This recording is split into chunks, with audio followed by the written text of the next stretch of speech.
My daughter-in-law told the church food bank I didn't need help because I had money hidden away. 3 days later, her own mother showed up at my door with a lawyer and a box of bank statements. Let me say that again. The woman who married my son stood in front of our whole congregation and said I was too proud and too rich to need charity. And 3 days after that, her mother knocked on my door holding evidence that would end her daughter's marriage. I'm a plain man, 66 years old, and for 38 of those years I drove a delivery route for a regional bread company out of Scranton, Pennsylvania. Woke up at 3:40 every morning, rain or ice or heat that made the truck feel like an oven, and I didn't complain, because complaining doesn't put bread on shelves and it doesn't put shoes on a boy's feet. My son's name is Marcus. His mother, my wife Diane, passed when he was 11. Cancer took her slow, the kind of slow that lets you say goodbye 100 times before it's actually goodbye. After that, it was just me and Marcus in a 2-bedroom rental on Prescott Street, and I made a promise to her grave that I would not let that boy grow up feeling like half a family.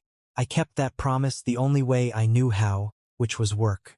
I picked up weekend shifts stocking shelves at the grocery store just so Marcus could play travel baseball, because he loved it, because for 2 hours on a Saturday he got to be a kid instead of a boy whose mother was gone. I learned to braid hair off a video at the library because there was a school picture day and no one else was going to do it. I learned to make her meatloaf recipe by feel because I'd lost the card with her handwriting on it and I couldn't bear to ask anyone to write it down different. I never remarried. People asked me why, over the years, and I never had a good answer except that Diane was the only woman I ever wanted and raising her son right felt like the last conversation I was ever going to get to have with her. When Marcus graduated high school, I gave him what I had saved, which wasn't much, an envelope with $2,600 in it, cash I'd squirreled away nickel by nickel from route bonuses. I told him, this isn't much, but it's clean money and I want you to go be something bigger than a bread route. He went to a state college 2 hours away on loans and grants, and I drove that same delivery truck out to see him play intramural softball on weekends because I wasn't going to miss him growing up twice. That's where he met Bethany. Her family had real money, the kind that doesn't announce itself loud but sits quiet in the way a house is built, the way a driveway curves, the way nobody ever mentions what anything costs. Her father, Gerald, owned 3 car dealerships across 2 counties. Her mother, Carol Ann, sat on the board of some private school and ran the women's ministry at their church, a big glass and stone building called Cornerstone Fellowship that had a coffee bar in the lobby. I met them for the first time at Marcus and Bethany's engagement dinner, and I remember standing at the edge of their dining room in my good shirt, the collar a little frayed at the seams no matter how careful Diane's old iron pressed it, and Carol Ann looked at my hands, the same way rich folks always look at a workingman's hands, like they're reading a resume they already decided not to hire. They were never rude to my face, never once. Say, that's the thing about people like that, they don't need to be rude, they just let a silence sit a half-second too long after you speak, and you understand exactly where you rank in the room. Marcus married Bethany at Cornerstone Fellowship in a ceremony that probably cost more than I made in a year. I sat in the second row because the first was reserved for Gerald and Carol Ann's side, the important side, I suppose. I told myself I was being small-minded. I told myself a father shouldn't keep score at his own son's wedding. They had a little girl 3 years later, Hazel, and God, that child cracked something open in me I thought had gone quiet since Diane died. I watched Hazel every Wednesday when Bethany taught her aerobics classes at the country club, and those Wednesdays became the whole shape of my week. I'd pick blueberries out of the carton one at a time and hand them to her like they were jewels. She called me Grandpa Lou, and when she said it, it sounded like the only name I'd ever had. But the calls from Marcus got shorter. I noticed it the way you notice a porch light burning out, not all at once, just a little dimmer each night until one day you realize you're standing in the dark. He used to phone me Thursday evenings to talk about the Phillies. Then it became every other Thursday. Then it became texts. Then the texts were about logistics. Can you get Hazel from swim? Can you drop off the dry cleaning? Can you? Never, how are you feeling, Dad? Never, do you need anything? Gerald started taking Marcus under his wing at the dealerships, teaching him the finance side, the leasing side, dressing him in the same soft blazers Gerald wore. And one Sunday at their house I heard Marcus, in front of everybody, call Gerald Pop, not as a joke, just naturally, like it had always been that way. I sat there holding a sweet tea and smiling because that's what you do, you smile, you don't let anyone see the floor drop out from under you at a family barbecue. About 14 months ago, my knees finally gave out the way 38 years of concrete loading docks tends to do to a man. Both of them, bone on bone, the doctor said, and he wanted to talk about replacement surgery, but between the deductible and the physical therapy, I couldn't get near it on my pension and my part-time hours at the hardware store. So I did what I could, which was manage it. Ice, the cheap over-the-counter stuff, and a brace I found secondhand. And when the pain got bad enough some weeks that I couldn't stand the whole shift at the hardware store, I lost hours, which meant I lost money, which meant some months the math simply didn't work no matter how many times I ran it at the kitchen table with a pencil. There's a food pantry that runs out of the fellowship hall at Cornerstone, the same church, twice a month on Tuesdays. I'd never gone before in my life.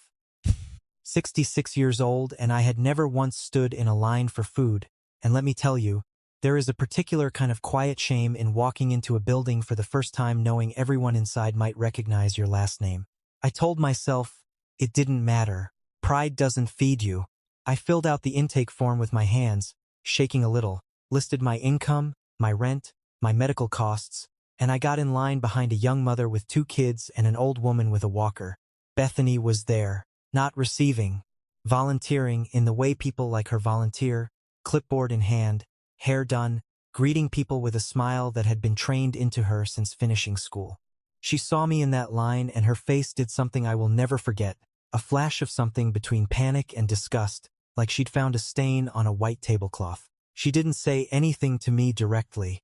She pulled the pantry coordinator aside instead, a woman named Sister Pat, and I watched them talk in low voices near the coffee bar, Bethany's hand resting on the woman's arm the way people do when they're explaining something delicate. A few minutes later, Sister Pat came to me, kind but firm, and said there'd been a concern raised about whether my need was genuine, and that the pantry had limited resources for families who had other means available to them, and could I maybe step out of line so they could speak privately. I found out the rest 3 days later, secondhand, the way you always find out the worst things secondhand. Bethany had told Sister Pat, and apparently half the volunteer committee, that I had money hidden away, that I'd inherited something from an uncle years back and never told anyone, that I was just too proud to spend my own savings and was taking food that belonged to people who really needed it. She said it with such conviction that Sister Pat believed every word. Says, I went home that night with an empty canvas bag and a feeling in my chest like somebody had reached in and hollowed me out with a spoon. I didn't have an uncle who left me anything. I didn't have a hidden account. I had $412 in checking and a coffee can in my closet with maybe $60 in loose ones and change. Money I'd been saving for a new knee brace because mine had a strap that wouldn't hold anymore. I called Marcus that night. I hadn't asked that boy for one single thing since he left for college. Not a dollar. Not a favor. Nothing. Because I raised him to stand on his own and I was too proud to be the reason he couldn't. But I was desperate and humiliated and my knee was screaming and I just needed somebody in that family to say it wasn't true. He answered on the 4th ring, sounding rushed. Dad, hey, kind of a bad time. We're heading out the door to Hazel's dance recital. I said, Marcus, I need 2 minutes. Bethany told the church I have money hidden. She got me pulled out of the food line. I don't have money hidden, son. You know that. Tell me you know that. There was a pause. The kind of pause where you can hear someone deciding what kind of person they're going to be in the next 5 seconds. And he chose. He said, Dad, look, I don't really want to get in the middle of this. Bethany runs a lot of things at that church. It's important to her standing there. And honestly, maybe it's better if you just found groceries somewhere else. It's a small community. People talk. I stood there in my kitchen holding a phone with a chip in the screen. And I said, so you're saying I should just accept being called a liar? He said, I'm saying pick your battles, Dad. I have to go. Hazel's waiting. The line went dead, and the silence after it was the loudest sound I have ever heard in my life. That week, I ate less. Rice, eggs when I could stretch them, the free sample crackers at the grocery store where I still worked part-time, which felt like its own private humiliation, stealing bites of dignity from a shelf I was paid to stock. My knee got worse from being on it too much without proper rest, because rest meant fewer hours, and fewer hours meant no rice either. I stopped answering when the church number called, assuming it was Sister Pat again with more questions about my supposed fortune. Then on a Thursday evening, cold and gray, somebody knocked on my door. Not Marcus. Not Sister Pat. Carol Ann. She was standing on my little cracked concrete stoop in a wool coat that probably cost more than my truck, and she looked like she hadn't slept. Mascara smudged at the corner of one eye like she'd been crying and trying to fix it in a car mirror. She was holding a leather portfolio folder, the kind you'd bring to a bank, and behind her, parked crooked at the curb, was a man in a gray suit standing by a sedan, clearly waiting, clearly a lawyer. "Louis," she said, "may I come in?" I almost said no. Lord knows I wanted to say no, wanted to tell her to get off my stoop and go tell her daughter to leave me alone. But something in her face stopped me. It wasn't the cold politeness I was used to from that family. It was something closer to fear. I let her in. My living room was small, the couch worn thin on the arms, a space heater humming in the corner because I kept the thermostat low to save money, and I saw her eyes move over all of it, the peeling wallpaper, the medicine bottles on the side table, the knee brace sitting on the floor by my recliner with its broken strap. She sat down across from me and set the folder on the coffee table like it weighed 100 pounds. "Louis," she said, "I need to tell you something, and I need you to let me finish before you say anything, because if I stop, I don't think I'll be able to start again." I nodded. My chest was tight.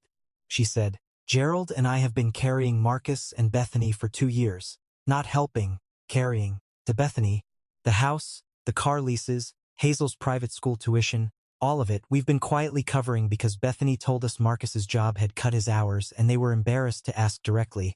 We didn't mind. That's what family does, we thought. But last month Gerald had to refinance one of the dealerships because our personal accounts were bleeding so badly, and his accountant started asking questions, and we discovered something. She opened the folder. Inside were bank statements, credit card statements, a printed spreadsheet with dates and amounts circled in red pen. Marcus's hours were never cut, she said. He's been employed full-time this entire while. What actually happened is he and Bethany took out a second mortgage on the house 18 months ago, against our advice, to fund a real estate investment a friend of Marcus's was running. It collapsed. They lost almost all of it. They've been drowning ever since, and instead of telling us the truth, they told us you were the reason they couldn't help themselves, that you were sitting on money and refusing to share it with your own son, that you'd rather see them suffer than open your wallet. Gerald believed it. I believed it. I believed it. We let ourselves believe it because it was easier than believing our daughter had lied to our faces for a year and a half. I sat there, and I could not speak. I thought of that line at the pantry. I thought of Marcus's voice on the phone telling me to pick my battles. Carol Ann's hands were shaking now. And then, she said, "This week I found out about the pantry." The pantry? Sister Pat is a friend of mine. She mentioned it in passing. Thought I already knew, thought I'd approved of it somehow. Keeping outside charity, away from a family that supposedly had money. "Louis, I sat in my car in your church parking lot for 40 minutes yesterday just trying to work up the nerve to come here. I am so ashamed I don't have the words for it. I looked at the spreadsheet, the circled numbers, and I asked the only thing that made sense to ask, which was, why do you have a lawyer outside?" She said, "Because Gerald wants to protect what's left of the dealership money, and because I am done letting my daughter and your son lie their way through this family, and because, Louis, I think you deserve to hear the truth from someone with paper in her hand, not just words in the wind. I brought Mr. Feldman because I wanted you to know this isn't just talk. This is real, and it's going somewhere." She reached into her purse then and took out a plain white envelope, and inside it was $400 in cash. She said, "This isn't charity, Louis, this is an apology, and it is the smallest possible one, and I understand if it isn't enough. I would like to help you get that knee brace fixed properly, and I would like to help you never have to stand in a food line again, and I would like, if you'll allow it, to make sure Hazel keeps seeing her grandfather every single week for the rest of her life, because that little girl loves you more than she loves half the people who actually have money in this story." I took the envelope, and I'm not ashamed to say my hands were not steady doing it. The following week, Carol Ann called a family meeting at their house, the same dining room where I'd once stood in my frayed collar feeling like a stain on the tablecloth. Gerald was there, grim-faced, having gone through the statements himself line by line with his accountant.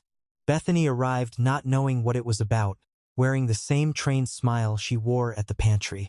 Marcus came in behind her, and when he saw me sitting at that table, something crossed his face, not quite recognition of what was coming but close to it. Carol Ann didn't waste time. She laid the spreadsheet on the table and said, "Tell your father-in-law the truth about the second mortgage, Marcus. Right now, in front of him." 3. Marcus's face went the color of old paper. He tried, "Dad, it's complicated. We were going to tell everyone once things stabilized." Gerald slammed his hand on the table, not violently, but hard enough that the water glasses jumped. "Stabilized," he said. "You told my wife and me that Louis was hoarding money. You let our own daughter stand in a church basement and call an old man a liar to his face so that nobody would ask why you two needed our money every single month. Do you understand what you did? You didn't just lie to us.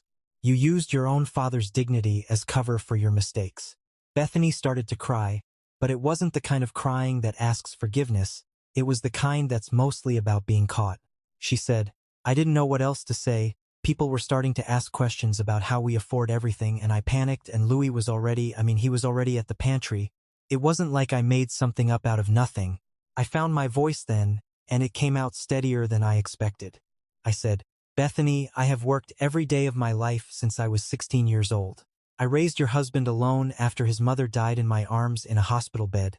I have never once asked this family for a single dollar. And you stood in a room full of people who go to church every Sunday and called me a liar so that your secret would stay safe one more month. And you didn't panic. You made a choice. There's a difference." Nobody said anything for a long moment. Then Gerald looked at Marcus and said, "You're going to sit down with an actual financial advisor, not a friend running some scheme, and you're going to figure out how to dig yourselves out without touching another cent of our money until you've told us everything, all of it, no more half-truths. And you," he said, turning to Bethany, "you're going to go to that church, to Sister Pat, to the whole committee, if that's what it takes, and you're going to correct what you said about this man, publicly. I don't care how it embarrasses you. You embarrassed him first, and he didn't deserve 1 second of it." Marcus looked at me across the table, and for the first time in longer than I could remember, he looked like the boy who used to sit on the kitchen counter and ask me to tell him again how his mother used to laugh. "Dad," he said quietly, "I'm sorry. I don't even know how to start being sorry enough." I looked at him and I said, "You told me to pick my battles, so I'm picking this one. I'm not walking out of your life, Marcus. I love you too much, and I loved your mother too much to ever do that. But I am done being anybody's excuse. If you want me in this family, you're going to have to earn it back one Sunday phone call at a time the way I earned every single thing I ever gave you." The weeks that followed weren't a fairy tale. Marcus and Bethany did sell the house, a smaller one now, no more country club Wednesdays. Marcus picked up a second job on weekends doing exactly the kind of labor he used to think he'd escaped, and I won't lie, there was a part of me, an old, tired, wounded part, that felt something close to satisfaction watching him learn what a full day's work costs a body. Bethany did go back to that church, and whatever pride she had left, she swallowed it in front of the whole committee, and Sister Pat called me herself afterward, voice thick with apology, and told me there would always be a place for me there. No questions asked, no forms required, though I told her I hoped I'd never need it again. Carol Ann kept her word. She helped me get the knee brace replaced properly, and a few months later, when the surgery finally became possible with some help from her and Gerald that I accepted only after making them promise it would be the last time, not because she was ashamed of the family's name being tied up in my hardship anymore, but simply, she said, because that's what people who love each other do. Hazel still calls me Grandpa Lou. She still gets blueberries handed to her one at a time, and now she's old enough to ask about her great-grandmother Diane, and I tell her the stories, the ones about the meatloaf and the laugh and the porch light, so that woman's memory keeps living in a little girl who never got to meet her. Marcus calls me on Sundays now, and it isn't logistics anymore. He asks about my knee. He asks if I need anything. Sometimes he just talks about nothing, the weather, a ball game, the way we used to before all this, and I let him. Because forgiveness isn't a door you throw open all at once. It's one you leave unlocked and wait to see if somebody's willing to walk through it every single time. I think about that night in the food line more than I'd like to admit, the shame of it, the way Bethany looked at me like I was something spilled on good linen. And I think about Carol Ann standing on my broken stoop in the cold with a lawyer at the curb and an envelope of cash that wasn't nearly enough and somehow was exactly enough, because it was honest. I used to think the worst thing that could happen to a man was being called a liar by his own family in front of strangers. I don't think that anymore. I think the worst thing would have been staying quiet about it, letting them keep believing the lie was easier than the truth, letting my own granddaughter grow up thinking her grandfather was the kind of man who'd let people go hungry rather than open his wallet. The truth came knocking on a Thursday evening in the cold, and it cost somebody else's courage to bring it to my door, but it changed the whole shape of what was left of my family. Not because anybody got rich, and not because anybody got revenge, but because for the first time in years, everybody in that house had to look at each other and simply tell the truth. And that, more than any dealership, any dinner table, any wedding with the important side sitting in the front row, that is worth more than money ever could be.